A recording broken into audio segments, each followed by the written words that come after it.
নমস্কার সুপ্রিয় দর্শক মণ্ডলী।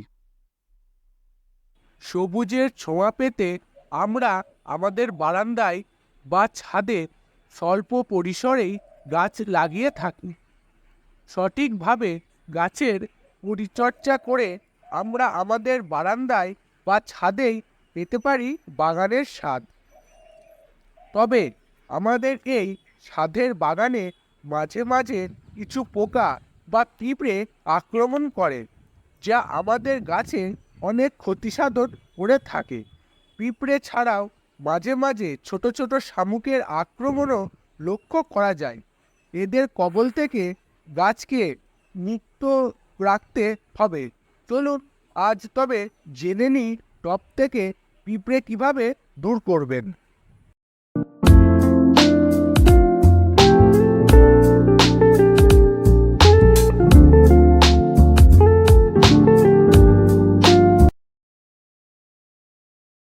গাছে পিঁপড়ে আক্রমণ করলে লেবুর রস জলের সঙ্গে ভালোভাবে মিশিয়ে আপনারা গাছে স্প্রে করতে পারেন।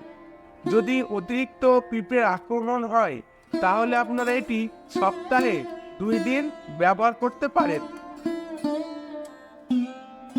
আপনাদের বাড়িতে থাকা শ্যাম্পু বা হ্যান্ড ওয়াশ এই ধরনের জিনিস আপনারা জলের সাথে সম পরিমাণ গুলে গাছের পাতায় স্প্রে করতে পারেন।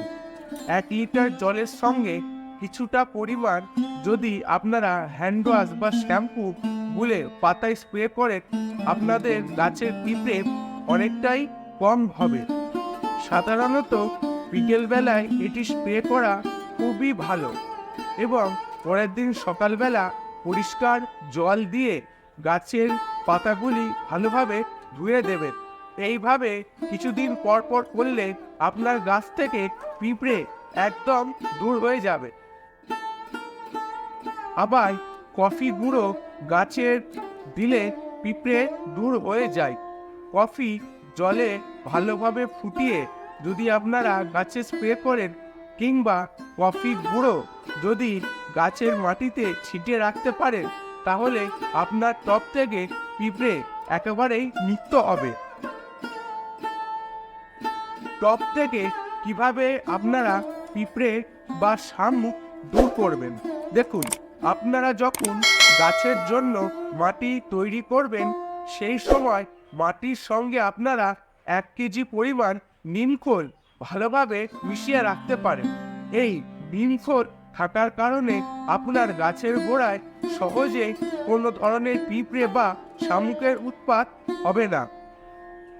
এর পরেও যদি আপনাদের গাছে পিঁপড়ে বা শামুকের উপদ্রব হয়, সেক্ষেত্রে আপনারা 15 দিন অন্তর 1 চামচ বা 2 চামচ নিমখোল গাছের গোড়ায় ভালোভাবে ছিটিয়ে দিতে পারেন। সেক্ষেত্রে আপনাদের গাছে পিঁপড়ে বা শামুকের উপদ্রব অনেকাংশেই কম হবে।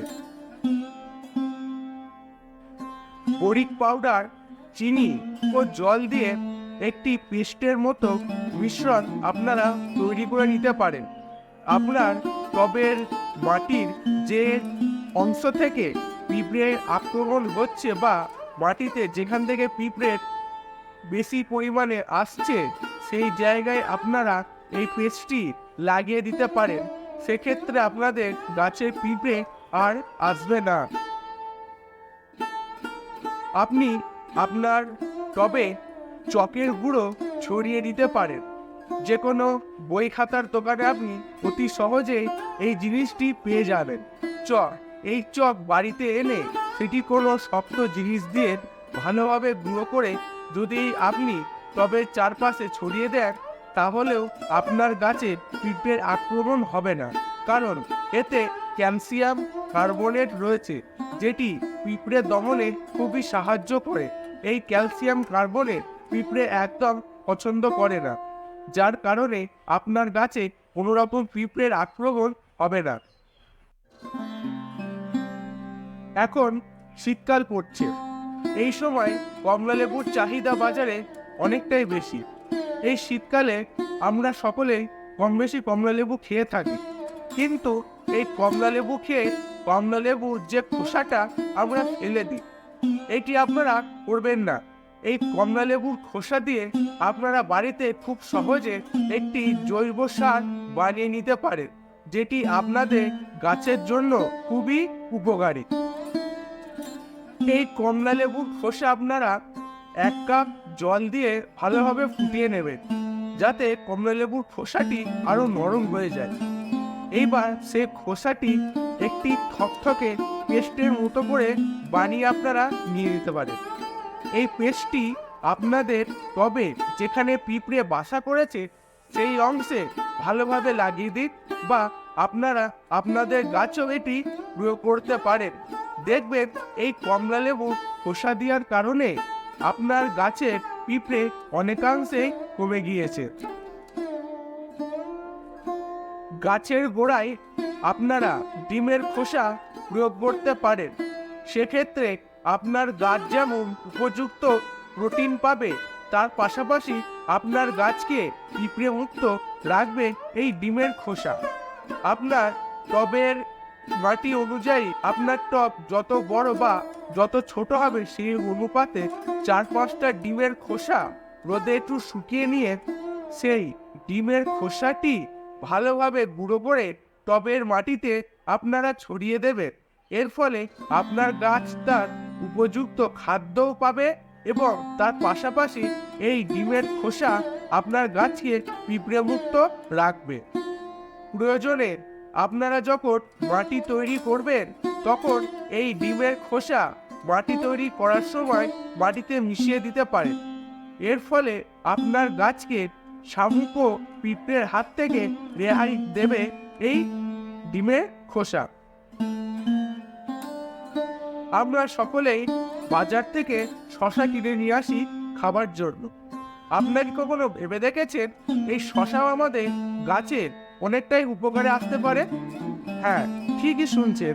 এই শসা আপনারা কেটে যদি টবের মাটিতে রাত্রি রেখে দেন, সকালবেলা দেখবেন আপনার টবের মাটিতে যত ছোট ছোট শামুক আছে সেই সকল শামুকগুলো শসার গায়ে লেগে গেছে।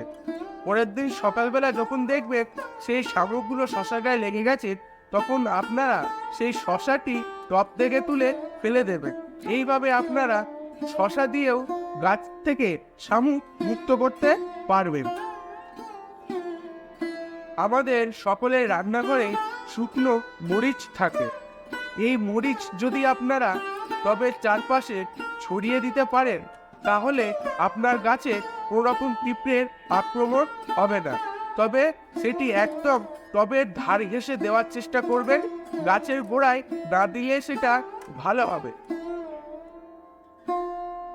এছাড়াও কিছু কীটনাশকের ব্যবহারেও গাছ থেকে আপনারা পিঁপড়ে দূর করতে পারবেন। যেমন 5 গ্রাম কার্বোফুরান জাতীয় সার আপনারা গাছে ব্যবহার করতে পারেন। এটি যদি আপনারা ব্যবহার করেন তাহলে আপনাদের গাছে পিঁপড়ে আক্রমণ হবে না। গাছে যদি অতিরিক্ত পিঁপড়ে আক্রমণ হয়, কোনো কিছুতে যদি সমাধান না হয়, সেক্ষেত্রে আপনারা এটি ব্যবহার করতে পারবেন। 1 ভাগ জলের সঙ্গে 4 ভাগ কেরোসিন মিশিয়ে যদি আপনারা গাছে স্প্রে করেন, তাহলে আপনাদের গাছে কোনো রকম পিঁপড়ে লাগবে না এবং আপনার গাছ কীটনাশক মুক্ত থাকবে। গাছে নিম তেল ব্যবহার করে পিঁপড়ে দূর করা যায়। এটি আপনারা কিভাবে ব্যবহার করবেন? নিম পাতা আপনারা আপনাদের বাড়ির আশেপাশে যেখানেই হোক নিম গাছ পেয়ে যাবেন, সেখান থেকে নিম পাতা সংগ্রহ করে সেই পাতাগুলিকে 20 থেকে 25 মিনিট জলে ফুটিয়ে নেবেন। তারপর ঠান্ডা হলে সেই নিম পাতাটা জল থেকে তুলে ভালোভাবে ছেঁকে নেবেন। সেই জলটি 1 লিটার জলের সঙ্গে মিশিয়ে কিছু পরিমাণ গুলে আপনারা গাছে স্প্রে করতে পারেন। সেক্ষেত্রে আপনাদের গাছ থেকে পিঁপড়ে দূর হবে। গাছে চারপাশে হলুদ গুঁড়ো ছিটিয়ে দিলে পিঁপড়ে কমে যায়। আপনারা চাইলে এই হলুদ জলের সঙ্গে গুলে গাছে স্প্রে করতে পারেন। হলুদ আপনারা কিভাবে ব্যবহার করবেন এবং হলুদে কি কি গুণাগুণ রয়েছে এই সম্পর্কিত একটি ভিডিও আমি আগেই বানিয়েছি। ভিডিওর লিঙ্ক ডেসক্রিপশন বক্সে দেওয়া রয়েছে, আপনারা ওখান থেকে গিয়ে দেখে নিতে পারেন। আপনাদের প্রত্যেকের রান্নাঘরের খুব প্রয়োজনীয় একটি জিনিস ভিনিগার। সেই ভিনিগার দিয়ে আপনারা পিঁপড়ে দূর করতে পারেন। জলের সঙ্গে কিছু পরিমাণ ভিনিগার গুলে যদি সেটিকে ভালোভাবে গাছে স্প্রে করেন, তাহলে আপনার গাছ পিঁপড়ে মুক্ত হবে। আজকের ভিডিওটি এখানেই শেষ করছি। ভিডিওটি ভালো লাগলে অবশ্যই একটি লাইক করবেন এবং আমার চ্যানেলে যারা নতুন, আমার চ্যানেলটিকে সাবস্ক্রাইব করে পাশে থাকা বেল আইকনটি প্রেস করবেন, যাতে আমার ভিডিওর নোটিফিকেশন সবার আগে আপনি পান। ধন্যবাদ।